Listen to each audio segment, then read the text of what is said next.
Hello everyone and welcome to the final episode of Mobile Suit Gundam Gquuuuux. It's Josh. And this is Amy. Alright, so this was a very interesting episode, to say the least. Yeah, a lot of things I don't think we expected to happen. I don't think any of our theories were actually right from the last video, so... I don't think anyone's theory was right, so... That's something at least, like it wasn't predictable. That's true. Was not predictable. We don't have any comments to shout out from last video, so I guess we'll just jump right into it. Let's do this. Alright, so we start kind of directly where we left off. Yeah, basically the last few lines of the last episode, so Shuji's just like, I'm gonna destroy the world she created. Yep.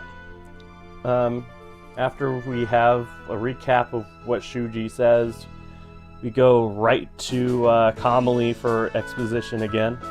Yeah, that's pretty much like the Soden's whole role in this final battle. It's just like, this is what's happening outside.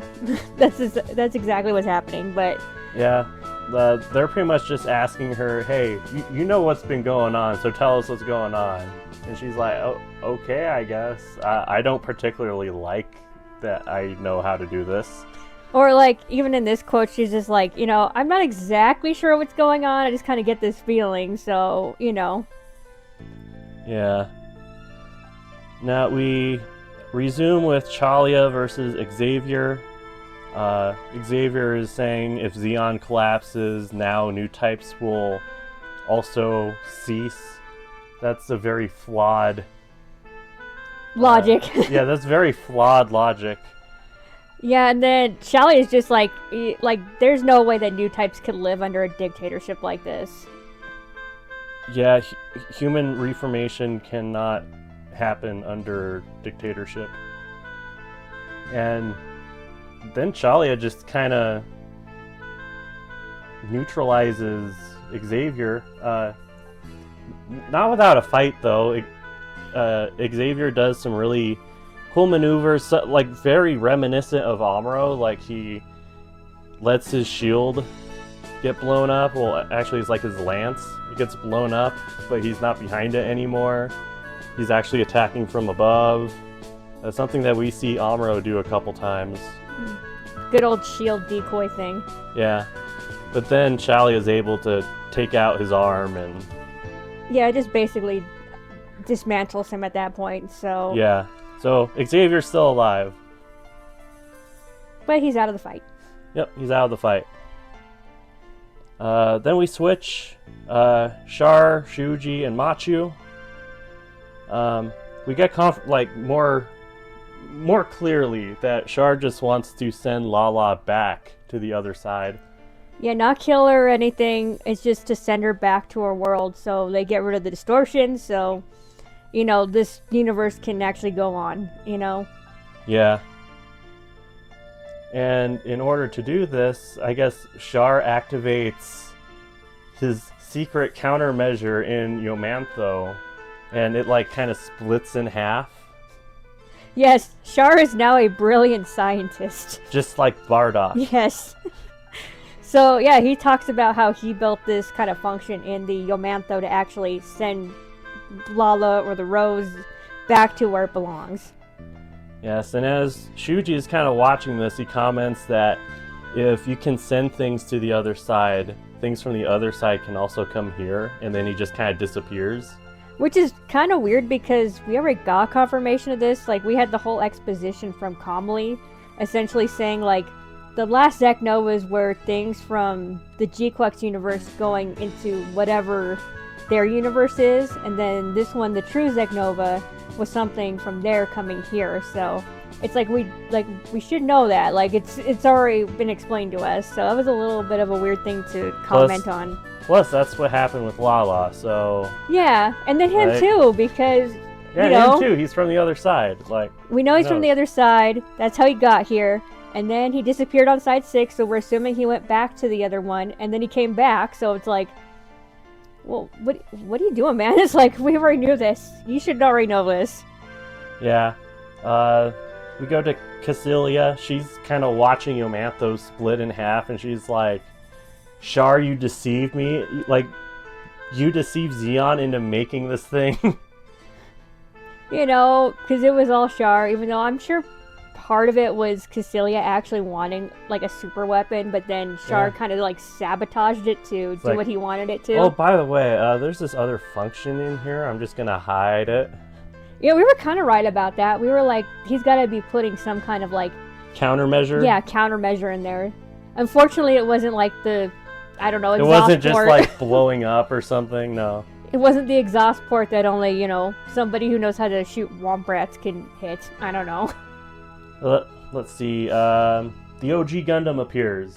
Same like design from '79 and everything. Remember how you were talking about like it's kind of like this weird contrast how it looks kind of the same? Yeah. Like it has a little bit of a different animation style from the original series, but it kind of clashes with like how everything looks. It just really clashes from how everything else in the show looks. It just looks kind of weird. It's still really good animation though, so no I guess complaint about that. It is just kind of funny how different the OG Gundam looks compared to like the Gquuuuuux and stuff. Yeah, and like I kind of feel like the art style is a little bit different, if that makes sense. Like the shading. Yeah, I mean, and that would make sense too, because we'll see later on there's actual clips of the actual old show and everything in here, so it gets changed a little bit, and we know it's not like the same artists and stuff who are actually doing it, and the same method either, because now I'm sure they're not using hand-drawn cells for things. I'm sure it's probably computer. Yep. But when it appears, we get some information dumped on us. It has the same reaction / signature as the Elmeth. Yeah, so kind of like that same Zeknova energy, probably distortion energy that they're talking about. Yep. Kamali is able to like sense its nickname, the White Devil. And then you get like pretty much everyone. So Char says the Psychoma system in the Red Gundam is like scared of the Gundam. Like frightened. Yeah, and then we get confirmation that Shuji is the one piloting it. I was seeing so many different like theories of who was in that. Somebody came up with Tomino, and I was like, oh my god, I would jump out of my seat if that was actually Tomino in there. That would have been so funny. It would have been great. Like, it would not have made any sense whatsoever. But it would have been funny. But it would have been funny. Alright, Shuji does make a couple of interesting quotes. So, he says, the real Gundam has appeared.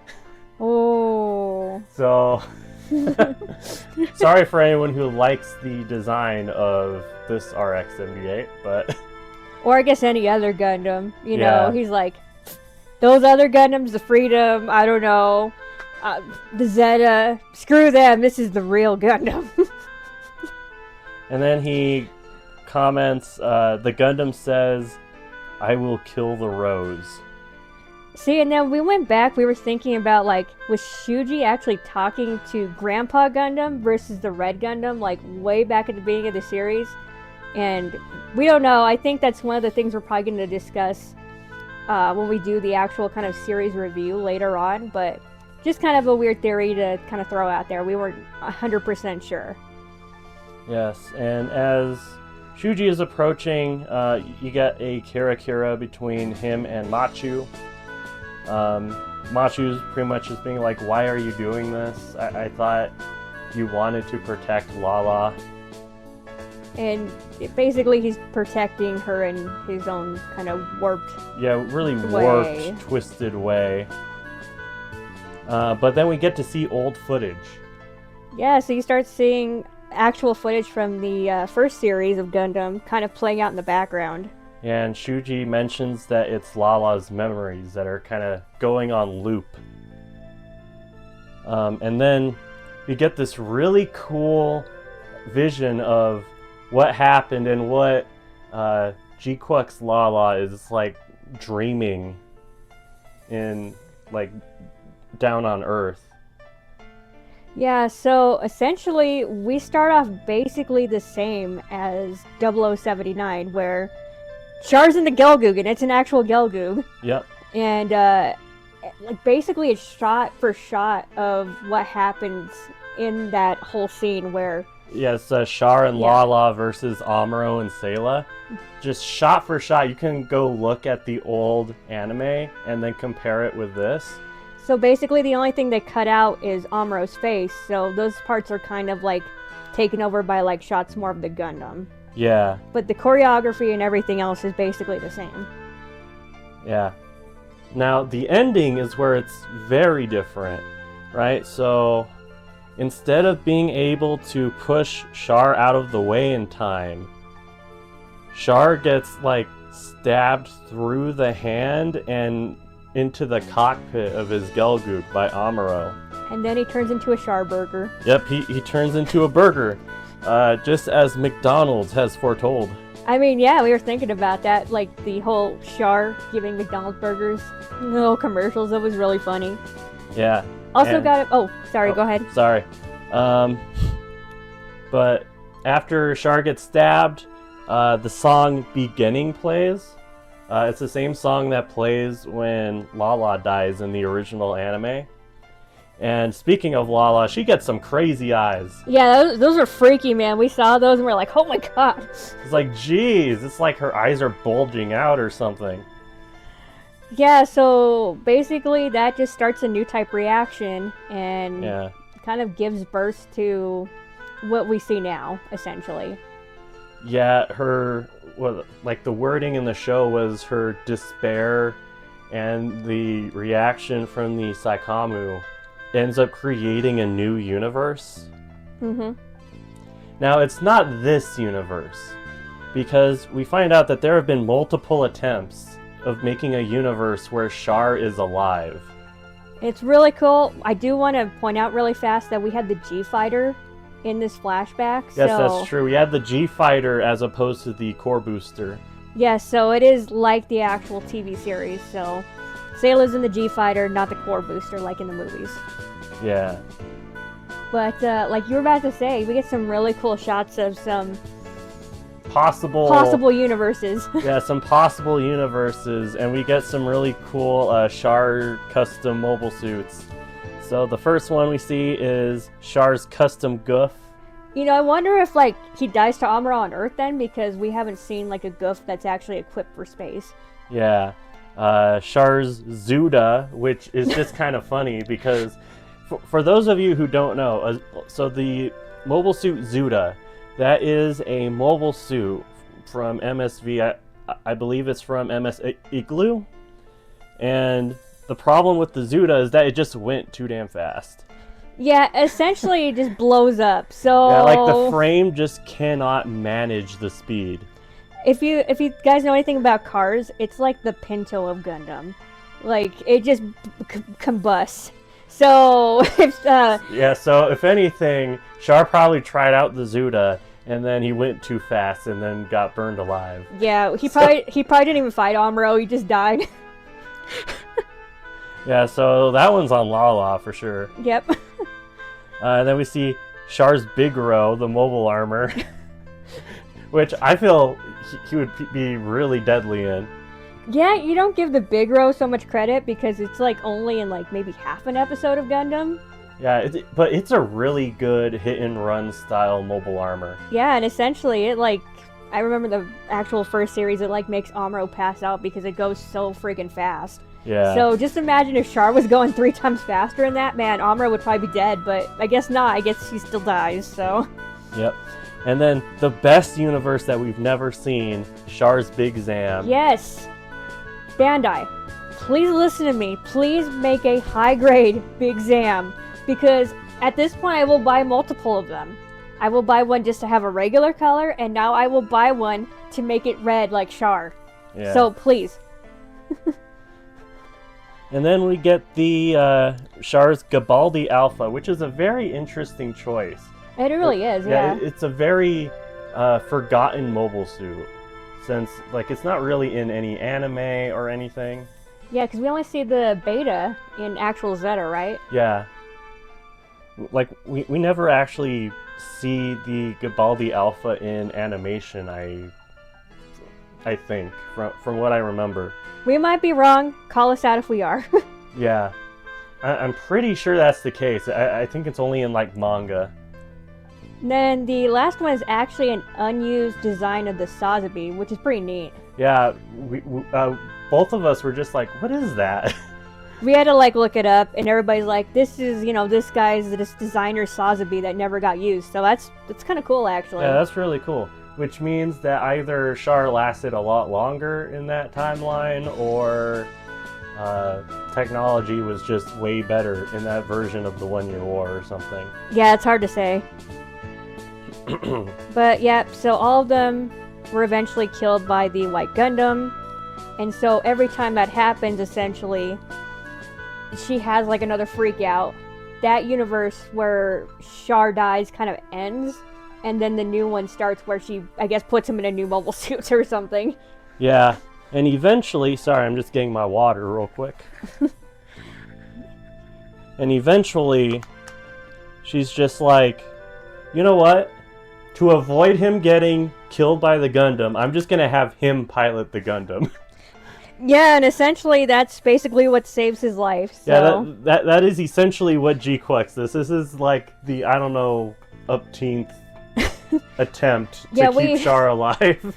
We have no idea how many times she's done this. Just from seeing the mobile suits themselves, we're guessing that many times, but Shuji says he's done this kind of a few times, so God knows how many times this has happened. Countless times. He doesn't even remember. And so, in this universe, basically, Lala says that she doesn't really say it, but I guess that she's okay with never meeting Char. Yeah. As long as Char is alive. Yeah, so she's okay with it. I think we jumped to Shuji next, right? Yep, Shuji. Shuji is saying that since Char is rejecting this world, which I don't agree that that's the case.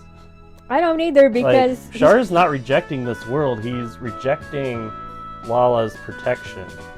And he's trying to save this universe by making sure like a distortion doesn't screw it up. So like he's not rejecting this world, but he realizes that this distortion needs to go away in order for this universe to survive. Yeah, exactly. Shuji makes a lot of assumptions in this part. He assumes that the universe will fall apart from her heartbreak of Char pushing her away. Which, I don't really see it. Just a few minutes ago, we were like, she's okay if he doesn't meet Lala in this timeline. Okay. Yeah, and it would also destroy the other side as well, which I don't really see how that makes sense. I'm not sure either, nuh-uh. And Shuji goes on to say that that his actions would erase the Gquuuuuux timeline, pretty much just make it seem like a bad dream. And I guess Shuji has done this multiple times, as we touched upon before. I can't talk tonight. Yeah, so I guess he's just killed her multiple times before she's woken up in those other universes, so it just keeps on, like, this just keeps on happening, and that's why we're getting all the different variations of Char being in different situations. But essentially, Shuji is just like, I just want to protect her heart, or protect her from being heartbroken, I guess, but as we've established in, like, the last couple of seconds, it's like, that doesn't really make sense. Yeah, his motivations don't really make much sense when you look at the kind of objective evidence and reality here, but whatever. Now we get on to a good part. Yep, Char interrupts their Kira Kira moment, and he is attacked by a Cassilia. Now, we have a flashback with Cassilia before we get to the good part. So this is a very weird flashback. So she is remembering back to when Char and Sayla were kids. I guess she saw them hanging out with either Jimba Rawl or their father. Yeah, we couldn't really tell from the, I guess, shadowing of who they were with, because They do kind of a similar kind of pose, him and Sayla, to what Jim Barral does in the actual anime. So like the first anime series. So Yeah, it's very reminiscent of when Jim Barral is kind of lifting Sayla up when she's a little kid, but I guess Cassilia saw that, and she has a very weird moment. It's almost like Victory Gundam-esque because. Like, so the whole scene is like just makes me think of a variation of Char's comment in Char's counterattack. This seems like a situation where she would say, "Char would be like a son to me" or something. yeah, it was really weird. It's like this whole thing is like I saw them, and then it made me want to be a mom, and then like after that, like I guess she just went off the deep end. I am not 100% sure, but yeah, it's basically what Char says about how Lala could have been a mother to him, and just like, I want to be his mom. I don't know. It's really weird. Yeah, it's really weird. Like, the more I think about it, this episode is just kind of weird. It's also kind of a weird, like, backstory thing for Cassilia to have. Yeah. Especially after she's just murdered so many people. Yeah. And I guess that's why she's so adamant about, like, Char joining her in the last episode. Yeah, and but then she's willing to kill him, so I don't know what's going on. I guess it could also explain kind of her motherly, manipulative behavior toward Nian too, but yeah, it's weird. That's all I will say. It's weird. But that flashback ends. We see Chalia see the OG Gundam. Cassilia sees the OG Gundam. They both have. They're both like scared of it for sure. Yeah, like they're both scared of it. They both have like the scene kind of like in the original Mobile Suit Gundam where like you'll just see the eyes. And I'm just like, Shalia, stay away from it. Yeah, Shalia's like, man, why am I scared of this thing? Does this thing kill me in some other time or what? And then Cassilia's like, is this the mobile suit Char talked about that made Zeon lose?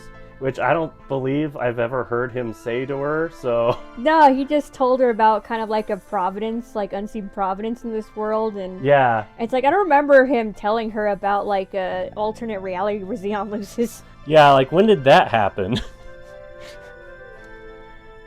But, okay, so from there, Shalia actually attacks Cassilia first. Yeah, and her helmsman is able to dodge that beam attack. I'm like, geez, is this like Newman from like Seed or something? Like, that is some bull, because like, he's firing from behind, they barely saw him. And somehow they're still able to dodge it. It makes no sense. It's like in G Generation when you have like 99% chance to hit something and you still miss. Oh, I hate those times. But then a random Side 6 ship gets in the way. Yeah, so if you remember, I think Side 6 was there to commemorate the opening of the Yamato, so they had a few like ships there, of course.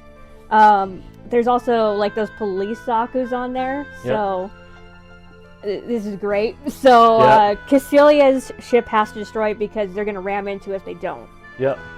Out of the dust, Char picks up one of the bazookas from the police Zaku's, and he does like the salute thing from when he's going to kill Cassilia in the original series, except it's the Gundam doing it.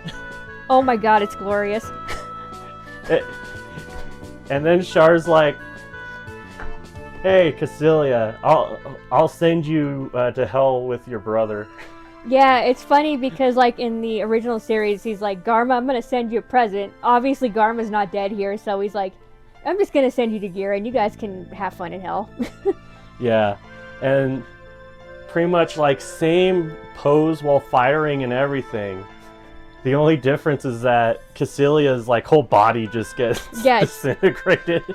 It's like, when we looked at the animation, it's like a Wing Gundam or a Wing Zero blast. It just, like, full-on just disintegrates on impact, man.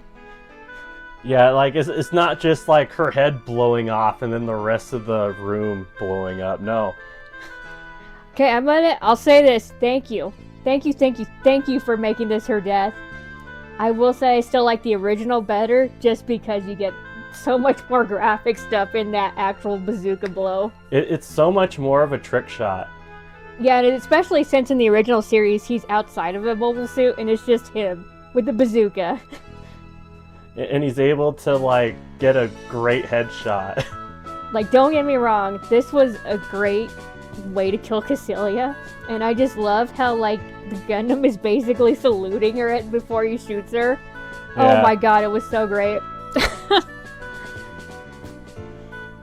Yeah, we get that iconic death scene, and then we cut to Nian. She's just kind of hiding out.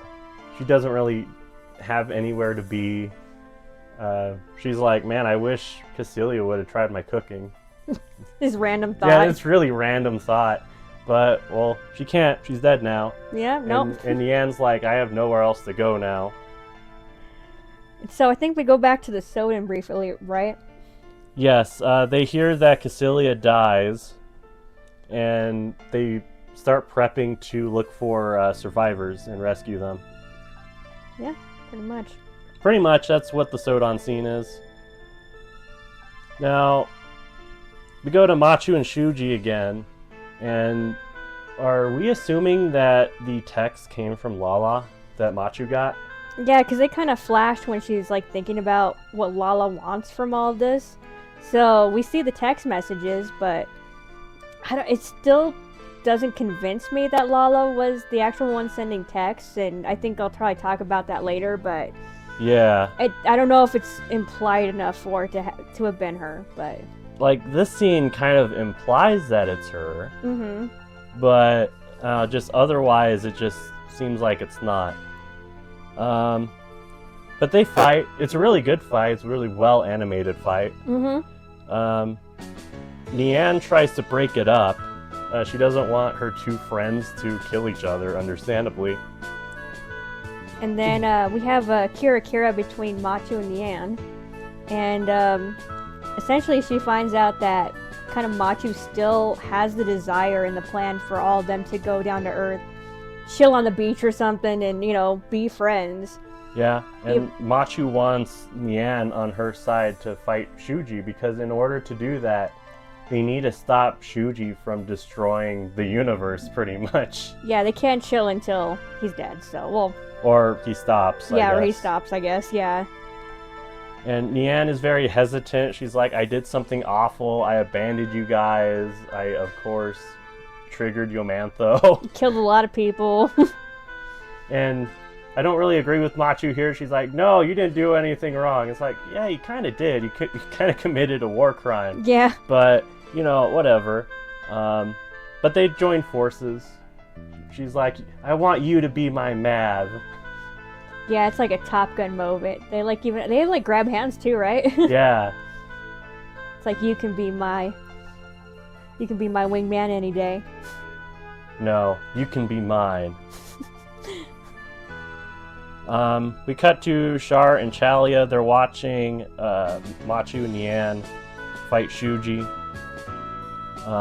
Char doubts that the new type era will come because of how distorted the world has become. And he says something like, we have to send the Rose Girl back if we are to put humanity on the right track. He also calls the Rose Girl or just the Rose itself an omnipotent being. So I think that's what he was referring to back in the last episode about the Providence. So that's just my theory. Yeah. Now, this is where it gets even weirder. Like, like kind of in a bad way. All right. So just out of nowhere, Chalia attacks Char. Yeah, it's kind of like the last 180 from the last episode, but you're just like, wait, what? Like, wait a minute, what? And then Chalia is like, no, we've actually been coordinating with Artesia to get her to be head of Zeon. It's like, when did that happen? Yeah, and it's not like we're like, okay, like we're happy Sayla's actually being involved in anything. Yeah, like doing something. And there is precedent for this, like in Gundam The Origin, she actually leads a insurrection pretty much at Abaoku. And they even want her afterwards to come back to Zeon and essentially lead it. Yeah, but she's like, nah, I'm good. But here, it's just like, when did this happen? Yeah, and I think that's probably one of my complaints about this episode is that, like, maybe, like, Seamus and Shalia could have been like, yes, we gotta get things prepared for her. And they could have left us with the question of, like, who is her? And that would have made so much more sense into bringing Artesia into this. It's like, wait, where did this come from? There was absolutely no setup at all. And especially because Shalia's been searching for his bro this whole time. And it's like, are you just searching for him to kill him? Yeah, it's... I never got that feeling from This feels very Shalia. tacked on, honestly. It does, yeah. This does not feel like the original plan. And I don't know if it's the episode length that we're given and maybe they had to just throw something in there, but Yeah, like, it's just so weird. Maybe they had to, like, cut stuff from other episodes in order to make it fit. I don't know, but it just doesn't fit now. Yeah. I think we get a brief kind of glimpse into the Soden. Not yet. Not yet? Yeah, not yet. So, Charlie and Char are still talking during their fight. Shalia's like, it would be dangerous for you to lead Zeon, and that he would have the same ambitions as Cassilia to pretty much destroy everyone on Earth. And Char's like, you're talking as if, like, you've seen the future or something. Like, what are you talking about? He's probably so confused. Yeah. Well, and it's like, we know Shalia has, like, this weird kind of, like, I don't know if he was seeing it in the future when he was talking to Machu or something, but... Well, they also had, so Shalia also had, like, the Kira Kira lights over him when he was saying that. Yeah. So, could it be that he was seeing, like, Char's counterattack or something? Possibly. But the circumstances for Char's counterattack in regular UC and the Gquuuuuux universe are so massively different. I'm not even sure that Char would even go down that road, honestly. Not from what we have here, I don't think he would. So, yeah. Like, Char goes through so much in regular UC to kind of lead up to that. And here it's like, he's very successful. I don't really see the path for that. Yeah, essentially, Shalia is just like, you have an emptiness, like, bestowed in you that tells me, like, this is gonna happen. It's just like, okay. It's like, what? Then Shuji's like, screw this. And then he's just like, making the Gundam grow. Like it's Ideon or something. It's like going to Ideon size. Well, I would definitely call it more of an Evangelion kind of reference, because I know you haven't seen it, but it's more like the giant kind of rays that kind of come out when instrumentality happens. So, just because she's like all white and stuff, it kind of reminds me more of that. Yeah. I think we did forget just that brief Snowdon kind of moment. They're just basically observing the battle with all the Gundams. Oh yeah, they are. They're like, oh my gosh, like, are people still in there? Like, they're moving so fast. Yeah.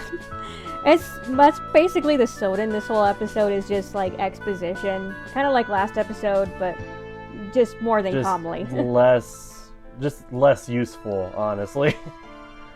Yeah, so basically we get huge Evangelion Gundam. Nian kind of makes a funny comment. She asks if it's like a balloon or something. Yeah, it's like, no, I'm pretty sure it's still metal, but... But the Soden does confirm that. It says that there's basically mass is increasing. Yeah, so the mass is increasing too. It's not a hologram or anything. We cut back to Char and Chalia duking it out. Char hits the Kikuroga in the chest with the bazooka, but I guess it's kind of like the Zeong where, like, the head can fly off. Yeah, he also, I think Amuro says the same thing as he does, like, yeah, I missed or something, you know. Yeah. Like, that's not it. But yeah, Chalia's still alive. He's floating around his like little head thing that looks kind of weird. Yeah. Shuji is able to catch Nian with the hand of the Gundam, and he just kind of crushes it. Nian's still alive though. She kind of ejects with the core fighter. I thought she might die at that moment. I'm not gonna lie. But yeah, the G-Fred is kind of gone. Minus the core fighter. Yeah, minus the core fighter, but I don't think anyone's rebuilding that thing. No, I seriously doubt it. Um, After the G-Fred gets crushed, Shalia basically reaches out to Machu and he's like, you need to run. yeah, like you need to run. You can't do this alone. And Shuji starts to aim at the Elmeth with his beam saber, and Machu is able to block it with the overdrive function on the Gquuuuuux. Like the black hole looking things. Yeah, she's able to like combine all of them in order to stop that beam saber. While she's doing that, the Gquuuuuux like kind of responds to her, and like the hand controllers, like the fingers go to like grab Machu's hand. Mm-hmm. And the outside changes, so we get to see like the mouth open and everything. Yeah, and essentially Machu is just like, the Gquuuuuux has always been by my side, so I'm never alone, basically. Yeah. And the Gquuuuuux is like roaring now, like a Jurassic Park dinosaur. Or like an Evangelion, basically, when it goes into berserk mode, so... Yeah. But, you know, she's kind of like running up the arm of the Gundam to like reach the head. We get a little bit of a monologue from Shalia, Yeah. just kind of observing Machu, and essentially he comes up with the conclusion that true new types are the ones who suffer for their own freedom, so... basically because Machu's been through so much, she's now labeled criminal and everything, but she doesn't regret anything that's happened, so... Yeah. We get to the end of Chalia and Char's duel, I guess. It's a draw. It's very much reminiscent of Char versus Amuro at a Baoku, where Chalia is able to destroy the head and the arm of the Red Gundam, and Char is able to kind of disable the head for Shalia with the beam saber instead of the beam rifle. Yeah, so it's the last shooting, but now it's the last beam sabering. I don't know. I don't know. Yeah, so it turns out to be a draw. We go back to Shuji and Machu. Shuji wants to make Lala's dream world come true, and they kind of have a heart-to-heart. Machu's like, you have feelings for Lala, don't you? It's like, ugh. Yeah. But then Machu's like, hey, you gotta get over this. Essentially, yeah. Pretty much. Like, this isn't what Lala wants, and part of this is also being said to Lala, probably. Yeah, I think she's also hearing it too, because basically Machu says you shouldn't let your heart be tied down. So, basically you need to get over it, essentially, Yeah. because things are gonna happen. So, and she talks more about how new types need to evolve later on, so we'll wait for that to happen, but basically that's the gist of it. Like, new types need to keep going. We need to break this cycle. It doesn't matter if people die or something. You need to move on from it and, you know, do something else. Be better for yourself, you know? Yeah, and during this Kira Kira moment, the Gquuuuuux appears behind Machu. And, like, we hear Amuro's voice, and we know it's Amuro's voice. Mm-hmm. Because we looked at the cast list. Yeah, afterwards. the cast list at the end of the episode. And it is Amuro's voice actor. Yeah, we were like, is he gonna show up because of the whole scandal that happened? But we don't know exactly when Gquuuuuux was recorded or anything either, so that's a good question. Yeah, like, this could have been recorded like last year or something. But we do know that he's in the episode, and we hear him talk from the Gquuuuuux. Especially since I think voice work is one of the first things that gets done. Yeah, so it makes sense. But essentially, he just says he can't bear to see the Gundam take Lala's life again. Which makes me think this is OG 0079, 1979 Amuro. Yeah, from the OG timeline. Yeah. And so, yeah, we kind of go into Machu's speech about how she doesn't need Shuji's protection. And then she says someone who can't survive without protection isn't a real new type, so... Yeah, and then Lala wakes up. And rip shippers, it is Machu and Shuji. There's no Yuri here. Nope. And when Lala wakes up too, like, all the thorns dissolve and everything, so, like, she's not bound to that anymore. Yeah, she's not bound to, like, that weird time lock thing anymore. And, yeah, so just... Basically, Machu just says to get over it, and that if we're gonna be new types, we need to evolve continually and, you know, keep on getting stronger, essentially. And I'm sure that's both spirit, mentally, physically, whatever you want to throw in there. Essentially, if new types are going to survive, and I think break the cycle is what the last episode kind of preview said, this is kind of her answer to it. Yeah. Now, we get some very interesting things that we don't know what they are. So, Char and Shalia are talking about the Gquuuuuux. Apparently it's equipped with something called OOP Arts. Yeah, we're not sure what that was, so if anybody knows what it is, please tell us. Op Arts? I don't know what that is.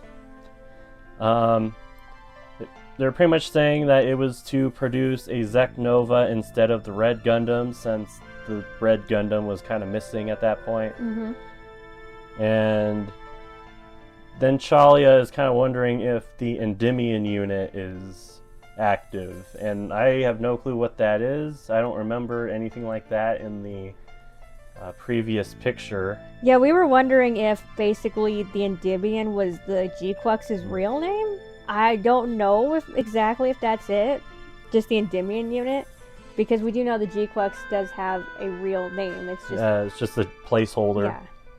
I think I might know what OOPR is now. Oh, do you want to share with the class, or? Well, Google has it as an object found in an unusual or unexpected context, so I'm assuming that's probably the rose. Alright, so it's parts from the rose then. So, okay. That would make pretty much sense now, so... Alright. Yeah. Out of place artifact, basically is what it stands for. Out of place artifact. Or, I don't know, I mean, it could be something else that got transported with it. Could be, yeah. Let's see. And then we kind of get a shot of the inside of the Gquuuuuux again. And it kind of looks like it might be Amuro's arms kind of resting over Machu's. Yeah, and then we went back and forth on this because we couldn't remember. We were having like that Mandela effect moment. Yeah. But, so we were looking at the, basically the sleeves and then the cuffs that go on there. And we swore that there was cuffs on the, London Bell uniforms from Char's Counterattack, but I guess not. We went back and looked at it and we're like, oh, okay, never mind. So, yeah, like, particularly Amuro's uniform, because the base Londo Bell Earth Federation uniform does have red cuffs, but not Amuro's jacket. Yeah, so his blue jacket just has buttons at the end of it. Yeah. So I think we've come to the conclusion that it should be Amuro from the first series with his Earth Federation uniform. Let's see. Then Lala thinks the Mr. New Type from this side is probably Amuro, I'm guessing? I guess so, yeah. I don't know, that's not really explained very well. Then the big Gundam's head gets chopped off. Yep. I'm pretty sure that happens in Evangelion too, guys. Just remind me if I'm wrong. I know that we had like the big Ray head at the end of Evangelion, so I thought somebody got their head chopped off, but I might be wrong. It's been a while since I've seen it. Yep, but the giant Gundam is defeated, the head's chopped off. Lala is pretty much like, peace out, and takes herself and Yomantho back to the other side. I guess Shuji too, huh? Yeah, and Shuji. Char and Chalia are just kind of like chilling out on their battlefield, just like, so what are you gonna do next? Char's just like, I guess I'll have a life where I won't have to kill you. No, it's the other way around. I guess I'll live a life where you don't want to kill me. Which, Char's probably kind of like confused and pissed off. He's like, what did I do? Yeah, that was like a heel turn. It's like, I thought you were like looking for him, man. You were looking for your bro this whole time, and then you just try to kill him, so what do you do? Yep. Char leaves in the core fighter for the Red Gundam. Xavier recovers Chalia, and he's like, yeah, I'll go through the court martial and everything, whatever. His escape pod is like really super Yeah, small too. It's really tiny. It's not like Char's Sazabi, where it's like, you get the memes of like the basketball. Yeah. But, you know, essentially Xavier is just like, no, you have a responsibility to Zeon since the zombies are gone, so you have to make a better world for new types. Basically just holds him accountable that way, so. Yep. Somehow Shalia survived this, even though, like... He had some red flags going. he had some really bad red flags. I think his cockpit had started kind of like, you know, malfunction a little bit. He had like little to no visibility of what was going on outside. But he's alive. He is alive. Yep, he's alive. We get a shot of Nyan. She's like, did Shuji go back to the other side already? And then we get a shot of Machu. She's crying inside of the Gquuuuuux. Yeah. And I guess whatever is left of Yomantho, just the giant boosters on it. Yeah, we only see a little bit of a part here, but we'll see that there's a little bit more of Yomantho left. But it's basically all gone. Yeah, it's pretty much all gone. Then we start getting like a montage of what's going on elsewhere. Sayla takes over Zeon. I kind of wonder if she gets the big Megatron-looking house. Yeah, well, I mean, they're going in there, and Rumba Raw's with her. Yeah, Ramba Rawl is there. So that was really cool. I recognize that mustache anywhere. So it's really cool to see Ramba Rawl alive. I thought he was just chilling on Earth, like they made like a bar or something with his crew or something, who knows, but Ramba Raw's alive, and he's acting, I guess, as a guard to Sayla, so... Yeah, which, you know, it's pretty neat. And Sayla is like all dressed up like Relina, kind of reminded me of that. Yeah, like it barely even looks like Sayla, honestly. Yeah, she basically has the whole Queen of Earth Relina kind of look, almost. Yeah, pretty much. Then from very far away we see Chalia and Xavier and like the rest of them. Just calmly, I think, actually. Yeah, just calmly. And they're kind of watching from afar with binoculars. It kind of looks like Chalia has a mask now. Yeah. I don't know why. So it looks like you can barely see it because they don't like actually zoom into the face, but it looks like Shalia has a mask on. So it looks like one of those like almost Rally Crusade mask because he doesn't have like the helmet or anything on. But that's just really funny, and the Gquuuuuux people need to release an official image of that. So just saying. Yep. Then we go back down to Earth. Char finally meets Lala, which I have no clue how, you know, he found her. I mean, I guess it could have been on accident. Who knows? Maybe. Or maybe he's like, hey, Machu, where was that chick at? And then he's like, then she just tell him, you know, somewhere in India, so... Like, oh, India. Yeah. Why would I have been there? Huh? But he's got his white suit and then his sunglasses. He finally got sunglasses. Yeah, it's his same attire from when he went drinking in the original series when Garma dies, like during the funeral. So it was really funny to see him dressed like that again. Yeah. But Lala's happy, and hopefully that's good enough for her. Yeah, I really hope she's satisfied with this. Yeah, I mean, there's really no reason for her to go into battle, so... Yeah. Yeah. I'll go into more later. Then we see what the Junk Guild is up to. The Pomeranians. Yep. I guess they have a ship now, apparently. From all that money they got from selling out Machu and Shuji. Yep. But they ended up finding a Zoc. Yeah, it was fun to see. Yeah, I don't know what they're going to do with a Zoc in space, though. Well, they said it was supposed to be watertight, so I'm sure they kind of modified it to actually work in space, but... Yeah, I mean, I guess it would just need, actual thrusters. Yeah. But we see Anki, and then... I can't remember his name, but... Yeah.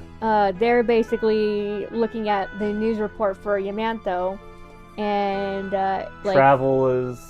It's finally all good going, again, and they're like, hey, guess where we're going? We're gonna go steal some stuff. We're gonna loot.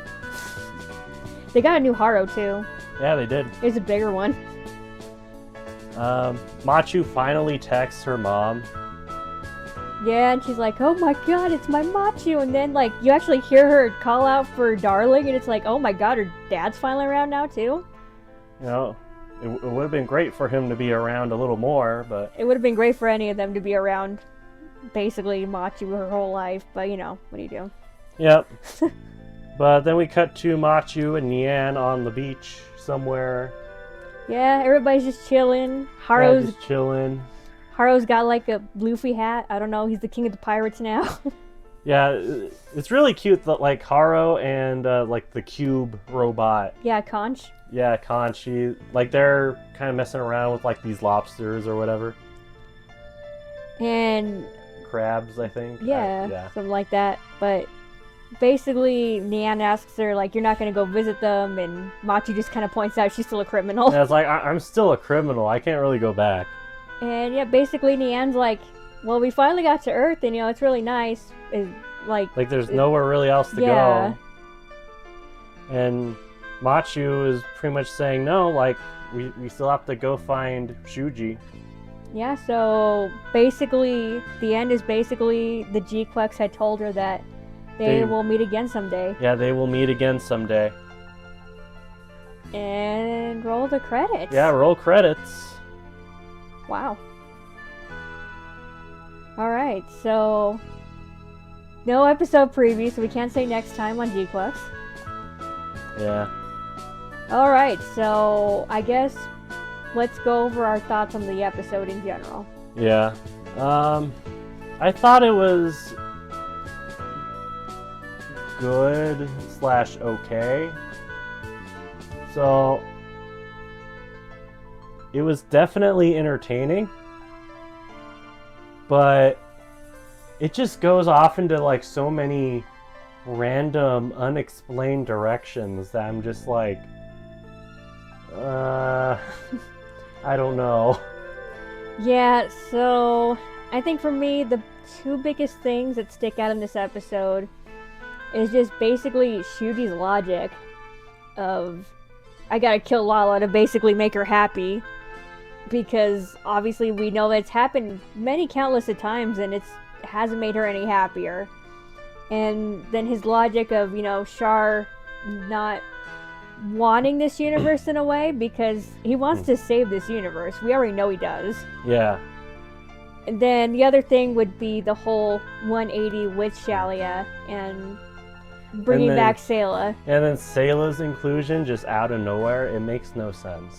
And don't get us wrong, because we like Sayla, that she actually gets some spotlight in this, but there needed to be something that built to get us there. Yeah, there needs to be some setup. The whole Sayla coming in to rule Zeon thing is just completely out of nowhere. And then Shalia wanting to kill Char too. That's just like, okay. You've been looking for him this whole time. You know, and you haven't had hostility towards him. You've been his friend, so all of a sudden it's just like, I'm gonna kill him. Yeah, it's... I don't know, just way too many... Oh, and also the weird Cassilia thing. Oh yeah, the flashback of how she could have been Char's mom. Yeah, it's like... It's so weird, and I'm not really sure it's really needed. Yeah, I feel like that part of the story could have been used for something else. Don't get me wrong, the animation in that is really nice looking too, but it could, like, that time could have been used for something else. Yeah, and I feel like if there is going to be huge criticisms of this series, it's really going to come from this episode in particular. Yeah, I would say this episode and just pacing. I would say, like, yeah. Gquuuuuux isn't necessarily paced awfully, but because we only had 12 episodes, we had to fit so much in there. And I'll save the criticism for, like, when we actually do the actual season review or series reviews. So. Yeah, that will be next week, so we can get our full thoughts on it. But there needed to be more time, though. This episode is definitely flawed. But there are really good things about it. So, yeah.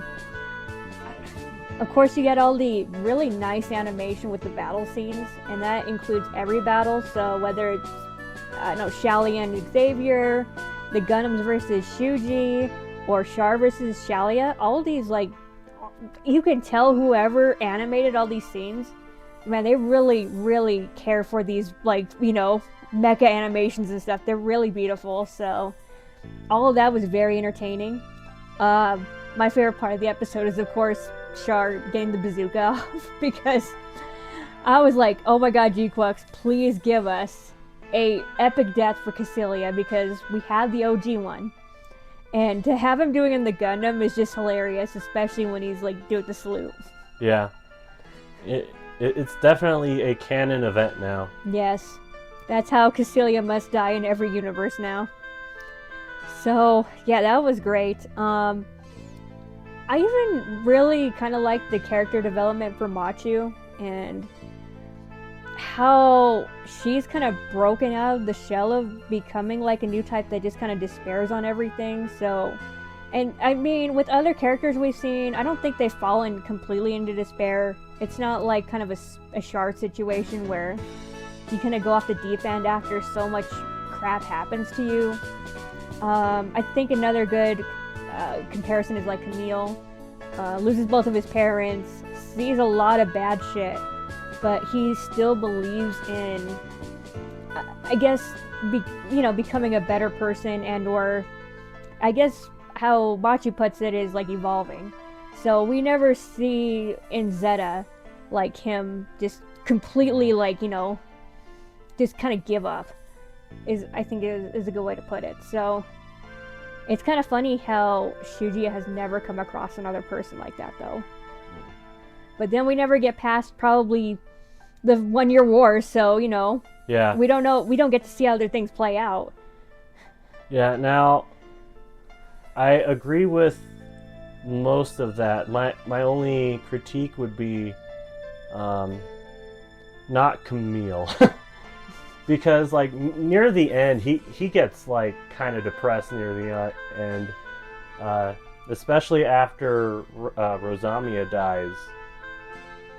Because he's like, is this the only thing new types are good for? Mm-hmm. And Quattro tries to cheer him up a little bit, but he just kind of walks away. So I kind of feel like a better... Maybe Judo. Yeah. Judo's so happy-go-lucky even at the end of things, and... Yeah. If anything, I would compare her attitude more to either Amuro or Judo, honestly. No, that makes more sense to me. I wouldn't say that Camille completely jumps off a deep end. But... Yeah, he doesn't completely jump off the deep end, but he's definitely wearing thin near the end of Zeta. Like, like that scene I was just talking about. And then you have when Camille was talking to Emma after Hankin dies, and he just raises the visor on his helmet in space. Hey, at least he never took off his helmet when he was brain fighting the Zeta. Yeah. But yeah, so there are more happy-go-lucky pilots for sure, and Gundam are people who just overcome it. And like, I think you said like too, like Amuro. We know Amuro has seen a lot of shit too. Yeah, he does have his depression period, but he still has some kind of hope for humanity. Yeah. Especially in Char's counterattack, that's his whole argument. It's true.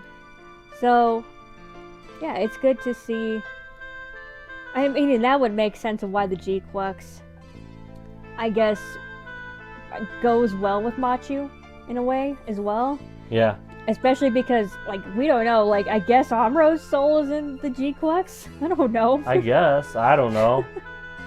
When it activated, like, the full-on berserk / mouth opening mode, yeah, then you have Amuro come through it. So, maybe it was Amuro. Maybe it was Amuro this whole time in there, and maybe he's just been kind of hiding in plain sight. Perhaps he was the one sending the text messages to Machu. Yeah, and that's why it confused me in the episode. They like imply it's Lala, but to me it doesn't really make sense for it to be Lala. Plus, I don't think Lala knows the layout of the white base. Yeah, so and a lot of people have pointed out that Amuro's kind of directions in a Bawaku kind of like match that whole scene with him giving directions in the white base or the Sodans. So yeah, what do you think? Let's get to the beginning means if it is Amuro. That's a very good question, because my whole theory was that they're gonna like reset everything. Which has been happening this whole time. Like, things get reset because Lala basically destroys the universe and they start over again. Yeah. So maybe that was the original intention. Maybe. But then, you know, things kind of worked out differently. Could be.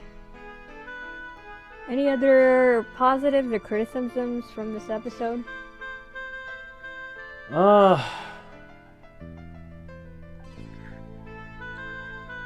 Not that I can think of at the moment. I think we kind of hit on most of my criticisms. So, you know, for me, I think I'd probably still give this a 7, just because it was still a really fun time, but at the same time, like we pointed out, like, there's just some flaws in it. Yeah, there's plenty working against it, too. It was still enjoyable, and that's kind of what's important. Mm-hmm. But there's definitely a lot of things that don't make sense or was just kind of put on us all of a sudden. I don't know. Yeah, so it's kind of conflicting, but at the same time, we enjoyed ourselves for sure. Do you want to go into any theories or anything of yours that maybe didn't come true, or just any thoughts, any extra thoughts you had about Gquuuuuux itself? Well, let's see. As for theories, I kind of already went over my theory that that things were just going to reset. Mm-hmm. How that's kind of not true now. I do kind of wish we got Amuro in the OG Gundam versus Char in the Red Gundam. I think that would have been kind of neat.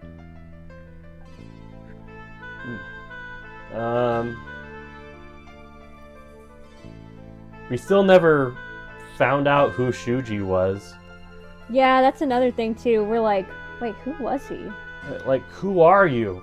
I guess Shuji could just be Shuji. He could, yeah. Could, but that I feel like there was kind of a bit of a mystery there.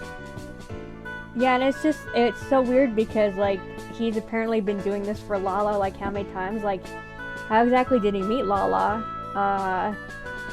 Like, why did he get so attached to her or something, you know? Yeah, it's just so much missing.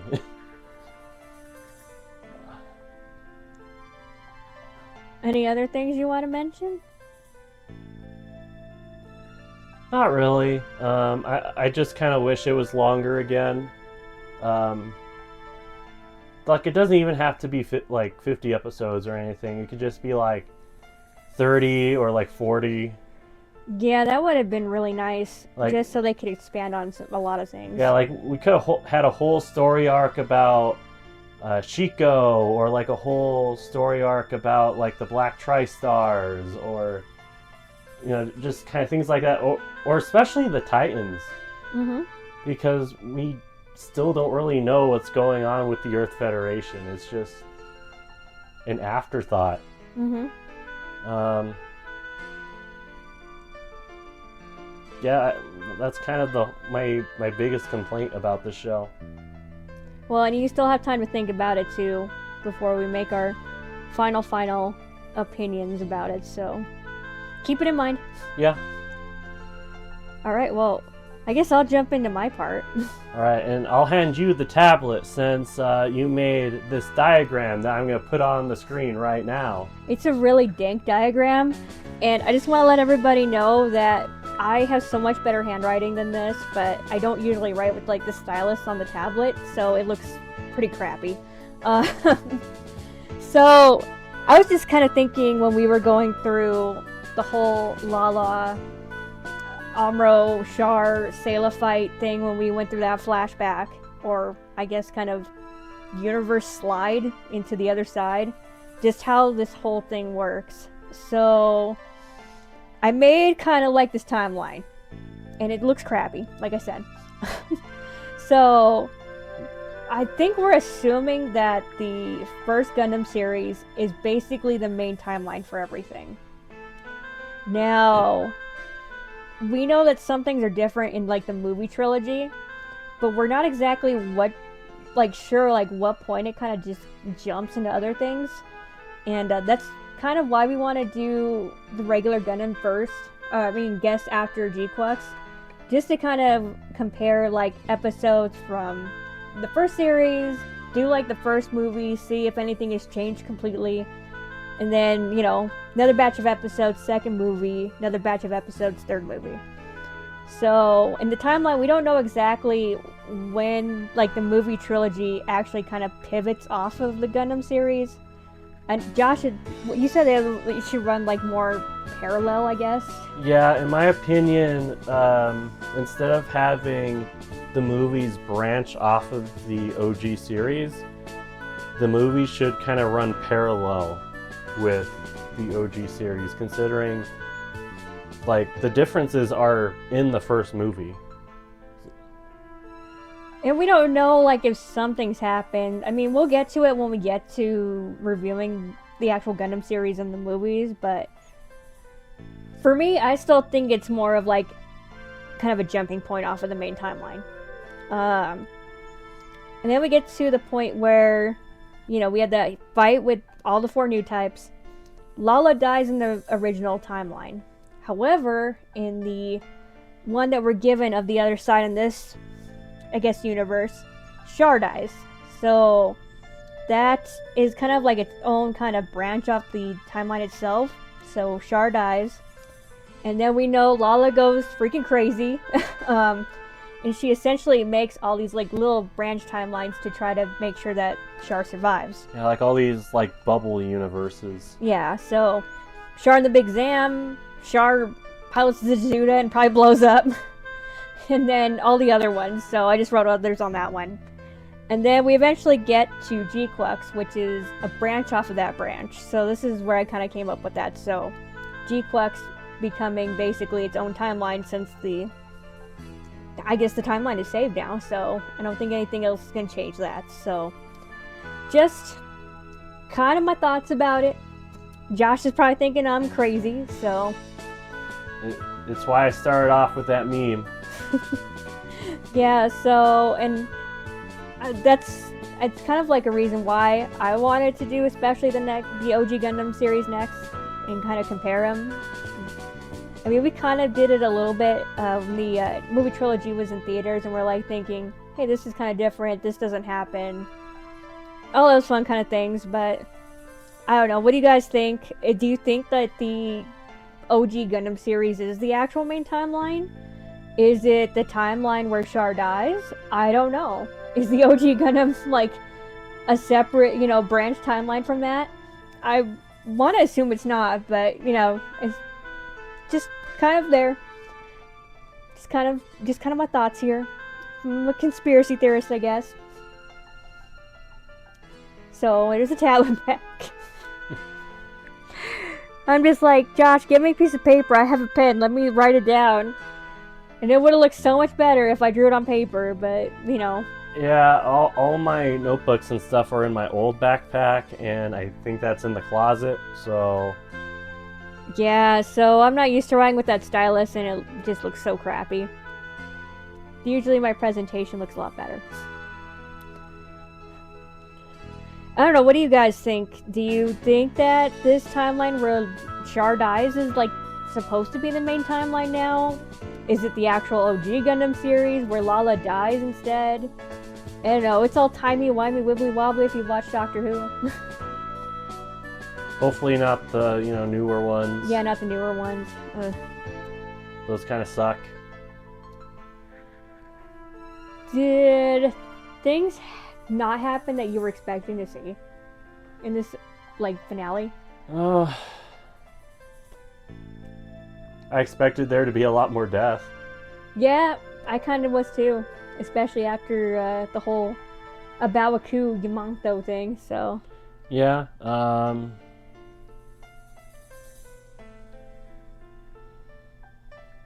well, like, just this episode in general? I guess so, yeah, just episode in general.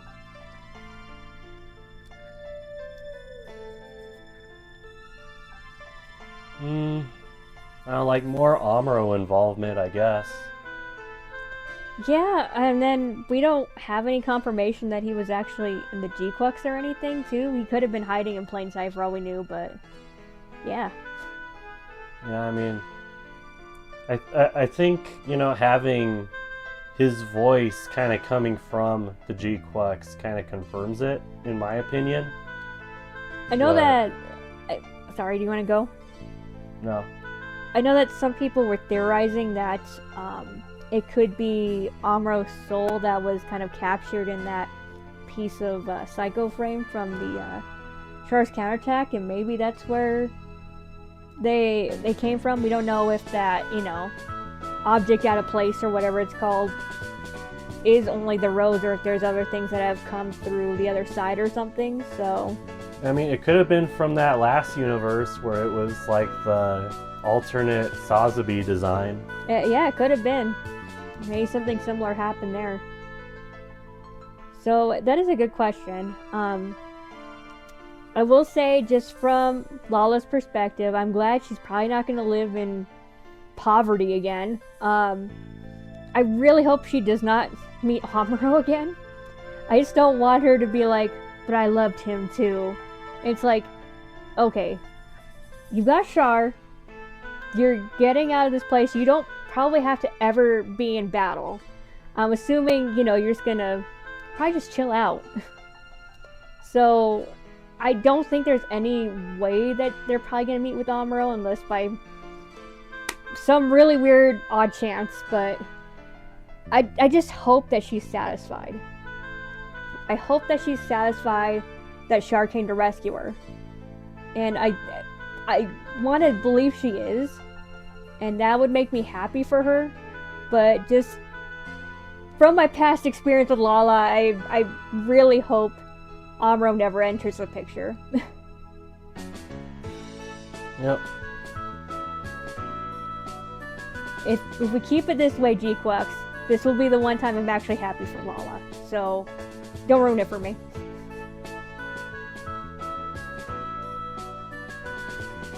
One thing I do want to add, if we ever get a continuation to Gquuuuuux, I kind of want to see a situation where Charlie is like, hey, I might have gone overboard with attacking you for really no reason. If you want to join us, that'd be cool. Just no politicking. And Char never wanted to be a politician, even in the OG series too. So if anything, he was wanted to be a warrior. That's all he wanted to be. Yeah, he just wanted to be a cool guy doing cool things. Yep. Maybe like if they did a Gquuuuuux another series, they would have him like get a gold suit. Be like, this is the Yakushiki or something. I don't know. They could call it like the 200 type or something, just to pay homage to it or something. But that'd be kind of funny. They actually make the Delta Gundam. Actually, that'd be really cool. Yeah. It would be funny if Char and Xiaoli ended up meeting and he saw him with his mask on. He's like, what are you doing? Like, why do you have my mask on? Oh my god, Gquuuuuux, please give me an official image of Xiaoli wearing that mask, because I'm gonna laugh. It also kind of begs the question, like, what are those three doing now? Are they like guards to Artesia too? Yeah. I don't know. They could be kind of like a Black Ops kind of deal. Yeah, maybe like they have a special, just new type group. Yeah, I mean, the Titans are still out there. They are. And with instability, Sail is just barely coming into rule. But the zombies are pretty much all dead, minus, I guess, Garma, so... Yeah, Garma's still alive somewhere. And I don't know about Minerva. Yeah, Minerva too. But I seriously doubt Garma's gonna be like, you took my throne or some bullshit. And same thing with Minerva too. I doubt that... I doubt that anything would happen. I don't know, maybe Haman and Axis are still around and they want to start that civil war, who knows? Yeah, there could still be a pro-war faction. Mm-hmm. But, you know, it looks like... I mean, Zeon's kind of still vulnerable right now, so... And God knows how much money they spent on Yomantho, so... Oh yeah, all those resources. Zeon's gotta be in a really weak state at the moment. So I'm just saying, Gquuuuuux creators, if you want to expand on what's going to happen with Earth and stuff, I mean, Machu Nian's there, so... Yeah, this would be a very good opportunity for like a second season if they wanted. Yeah, just kind of showing like what's going on with the Titans, what are they planning. Maybe Char helps in some aspect. That'd be cool. But yeah, we don't know. But that's all I can think of in terms of kind of like those last few outcomes. I mean, Machu and Nian are just kind of chilling. Maybe somehow they can make a Kira Kira happen again. They still have the core fighter probably from the G-Fred. And they have the Gquuuuuux still. So maybe the Psychomu systems could make it, you know, could make it Zeknova? I don't know. Yeah, and technically they still have the Alpha Psychomu from Char, the Red Gundam because he has the core fighter. Yeah, so Char has that too. What if he ever just went to go get the other Gundam? Like, I'm gonna take this, I'm gonna repair it. The other Gundam? The Red Gundam, sorry, from the wreckage. I mean, technically you could still go back and get it. Yeah, I mean, technically you probably could have still flew it. Yeah. It'd be kind of funny if Char just kind of like rebuilt the Red Gundam and he just has it in a hangar somewhere. You know, just in case shit goes down again. Hey, you know, I mean, he was able to influence how Yomantho was built. He's got to be a brilliant scientist by now. It's kind of funny how, like, after Lala fades away, he turns back into the Shirozu outfit and everything. Yeah, he goes back to looking like doing his Lloyd Forger cosplay.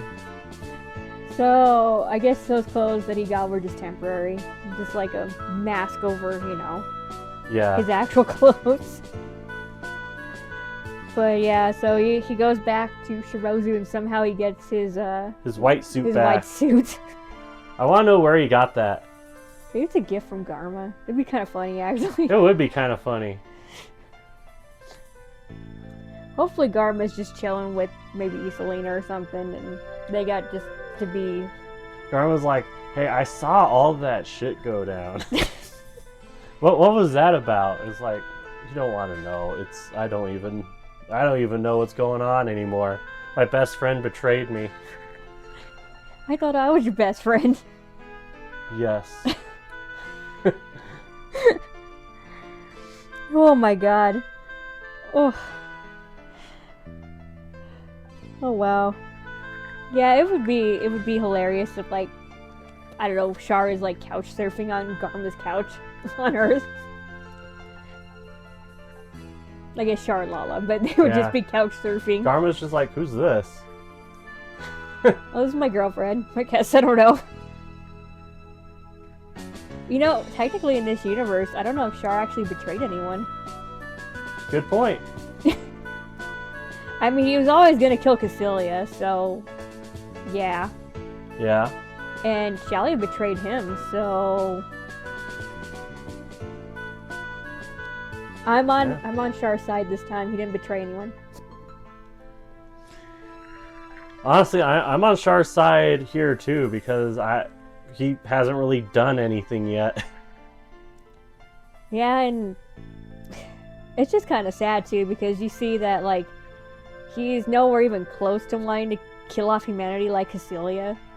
And, you know, it's the nice, refreshing thing that Char isn't, like, completely depressed or gone at this point. And then, like, all of a sudden, Shally is just, like, accusing him of eventually doing that. And it's just like... dude, what have I done? Like, nothing that I've done is pointed to, like, me wanting to kill off humanity, man. Like, the only thing I've done that's somewhat controversial so far is want to send the Rose Girl home. I mean, maybe letting Solomon fall on Granada, I guess. I don't know. I mean, I guess that too. But, like, he's not, like, genocidal or anything, you know, or just off his rails, like in Char's counterattack, so it's, you know, it's kind of just sad. I thought Shally and Char were bros, and he just goes over and accuses him. It's just like... He's like, I haven't done anything yet. Oh, man. So, any last thoughts on this episode? I don't think so. I think I've said all I need to. Yeah, I think I'm good, too. So, sometime next week is going to be the whole series review. Maybe season. You know, if you want to give us a second season, I'll be happy about that. Explain what's going on more. Yeah, have more time to, like, flesh this out a little bit more, and I will be happy. But, as of right now, it's a series review, so we'll go over, I think we'll reflect on all the episodes ourselves, see what we liked, see what we didn't like, and we'll go from there. Alright, is there anything that is coming out that we have, or... Not in particular. I think Friday I'm going to do Seed Recollection on G Generation Eternal. I know I worked more on my Char set with the SD models, so... Not gonna lie, I was kind of disappointed with one of the ones I just built, but I still got more to go, so there'll probably be a short of that pretty soon.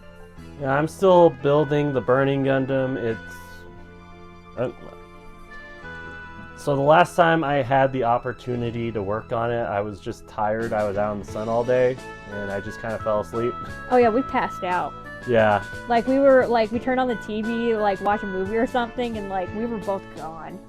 Yeah, like, I fell asleep with, like, my feet hanging off the bed. Like part of my leg just, like, hanging off the bed. It was... just that far gone. Yeah, we were really both tired after we were out in the sun for a while, so I'm sure you'll probably maybe work on it maybe sometime this week, but yeah. I'll probably work on my part probably again too. I'm working on the third of, I think, 5 in that model set, so this one should be faster and I should get it a short out sooner because I believe it's the Zagok and there are not many accessories that go with it, thank God. Yeah. Alright. Well, you want anything else, Josh? No, I think that's about it. I think that's it for me too. Well, thanks guys. It has been a ride. We will recap all of Gquuuuuux like next week. Like I said, we'll do like a full series review. Oh, holy moly. It's been a ride though. Oh, I almost forgot.